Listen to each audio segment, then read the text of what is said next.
อนทางคณะอาจารย์เนาะขอเป็นที่ปรึกษาแล้วก็เป็นก็คุณแนวให้พวกเขาในว่าเขาควรจะเห็นอย่างไรเนาะมื้อนี้ก็ขอให้ทุกคนตั้งใจพยายามกันอีก2 มื้อและสิ่งที่เขาได้แม้เราจะใช้ตลอดชีวิตการเป็นครูของพวกเขาจะขอขอบใจให้เห็นทิศทางเขาได้ยังเด็กเพราะเขาอยากทดสอบว่าเขามีความสามารถที่อย่างเด็ก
บริการเด็กอย่างเด็กของเรียน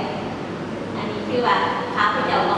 อุตสาห์ดีใจอยู่ที่ว่าเพื่อนหักแล้วเขาคิดอยากจะเอาคนอื่นเขา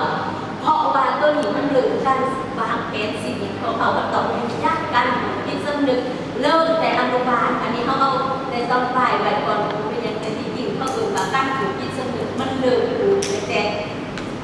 คนเขาตื่นมานี่ที่คนเนาะที่เขาได้หักคือปกติเดินไปแล้วบ้างแต่อยู่ในท้องที่ฝืนออกมาเมื่อฝืนออกมาแล้วมันจะเจียนเปลี่ยนจากโคจากนี้แล้วมันก็จะเริ่ม3 ปีมันฝืนลงกว่าฝืนมันจะแน่นเองแล้วขั้นผู้ใดที่อยู่ที่ร้านในสติดูตัวเองใครมันลิ้นบทบาทสมบูรณ์เด็กหน่อยเห็นป่ะลิ้นบทบาทสมบูรณ์แบบใครซีแสดงมันลิ้นเองมันนั่นแหละเนาะว่าเป็นคู่เป็นแพทย์เป็นหมอเป็นอะไรอันนี้แหละคืออื่นว่ามันเริ่มสนใจเรื่องที่จะพัฒนาวิชาศิลป์ของมันในตอนนั้น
มือพร้อมใจกันและก็มอบสิ่งที่ดีๆให้กันและกันเพื่อช่วยกันแก้ไขปัญหาและการป้องกันปัญ